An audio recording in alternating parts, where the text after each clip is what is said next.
Hey, Mount Juliet, it's Chief Chandler with your police department. I wanted to come live to you today just before our evening patrol plan starts at 4 o'clock, just to let you know what we're doing as a police department to keep our community safe tonight. It's great weather for Halloween, and there's going to be a lot of trick or treaters out and about in the community. And so we're going to ensure that there's plenty of officers out and about in the community. We've tripled our patrol staff for the evening. I'm looking at a plan in front of me here, and we have 32 police officers coming in to work at 4 o'clock, and they'll be working throughout the night, likely till about 2 a.m., depending upon how busy our streets are. Part of our patrol plan really is to ensure our neighborhoods have plenty of police officers. We typically distribute our police officers on a normal day in 5 different zones in our community, but tonight there will be 15 different zones in our community because I truly want a police officer to be in every neighborhood. And if they can't be in every neighborhood, just one per neighborhood, there's going to be one with maybe 3 neighborhoods to patrol. But I'm hopeful tonight when you're out trick or treating, our community will see plenty of police officers out and about just to keep them safe, but also have that good community interaction. We're going to be handing out candy, but also with the candy, we're going to be promoting visibility for the children. We'll be handing out the LED light up wands that we have handed out in the past, because that is the number one danger for children on Halloween night is pedestrian safety. They're 3 times more likely to be hit by a car on Halloween night. And that's the last thing I want to see anywhere in our community. I want our children safe. I want them protected. I definitely don't want anyone struck by a vehicle out in the community tonight. So with it being good weather, we do expect a lot of activity. There'll be a lot of traffic on our roads. There'll be a lot of traffic in our neighborhoods. And we do expect to have a lot of little ones out and about and teenagers out and about throughout the neighborhoods. And our goal is to keep it as safe as we can. So after the trick or treating ends, we then change our phase into an impaired driving enforcement patrols, where we will be on our major roadways throughout the entire community. And we have officers tasked with focused on impaired driving.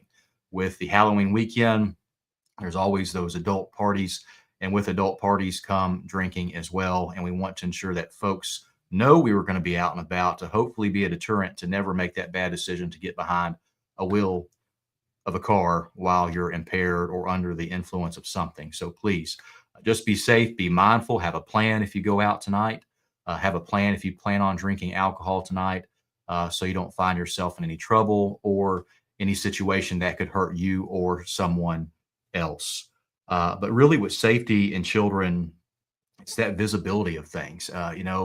With a child, they can put on a mask and their visibility is affected, so they don't see cars as well. They're running all over in the excitement, going door to door, trying to trick or treat and get as most candy as they can, right?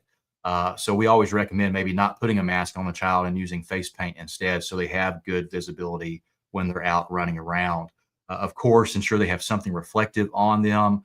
If you can have something that lights up, that's even better. There's plenty of LED glow sticks out there, bracelets, whatever it may be, to bring some visibility to those children. Again, we'll be handing out some tonight. I think we have over 3,000 LED light up wands that we will be handing out tonight. And knowing where you're going, trick or treat in neighborhoods that you're comfortable with, that you're safe in, that are well lit. Only go to homes that are inviting trick or treaters. They'll have their lights on. If the home is dark, they typically don't want to have trick or treaters that night. And then check the candy when you get home to ensure that no one has done anything to the candy and ensure that it is safe to eat.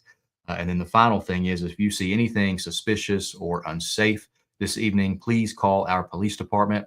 We have extra staff in our communication center as well to ensure that every call is properly handled and we have an immediate response to that call of anything that could be unsafe. But I'm so grateful to all the officers that are coming out tonight. Over half of them are not getting paid. There are volunteer reserve police officers. I will be out as well on patrol just to try to supplement as best as I can. And other members of our leadership team will be out as well. So anytime I give a live update, I like to take questions. So if you have a question, type those in the comments and I'll be glad to get to it.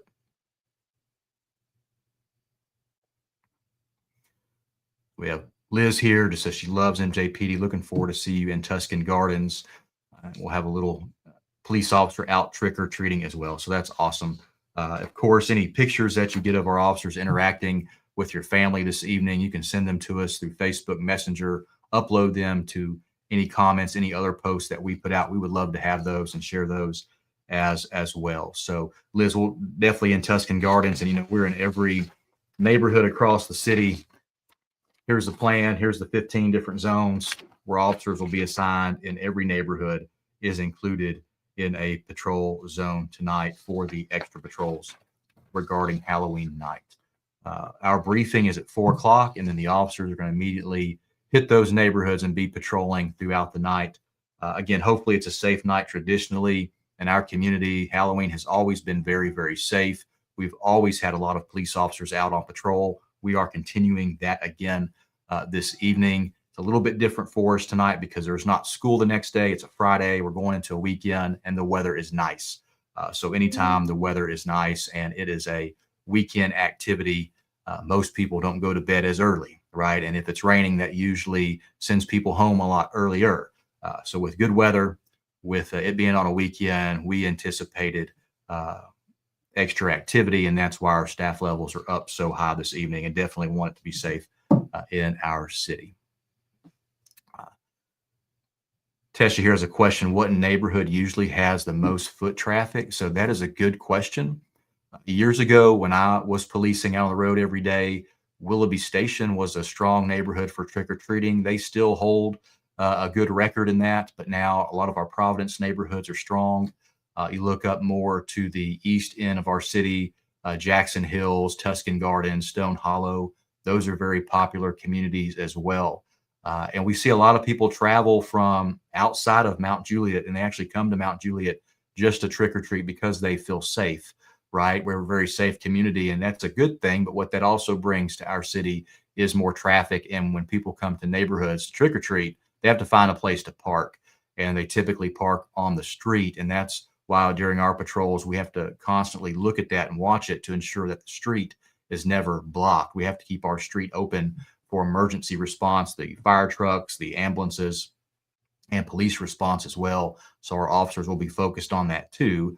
Just because it's a trick-or-treating night, a very active night in our community, doesn't mean everything stops. There's still all those other calls for service, such as people needing medical care, people needing rescue. Other incidents are happening that we have to respond to. So we have to ensure that the roads stay nice and clear and open as well. So good question, Tesha. Just looking here, Megan, she's excited to see everyone out tonight, and happy Halloween. All right, so we're excited about it too. I hope everyone has a wonderful evening. Again, if there is anything suspicious or unsafe, please reach out to our communication center. If it's an emergency, dial 911, and we will ensure there is an immediate response to that. But you're going to see a lot of police officers out and about tonight. They have candy, they have light up LED sticks. So please reach out to them, and they'll be reaching out to you to hand those out to all the children. So take care, everyone. Be safe. We're here for you.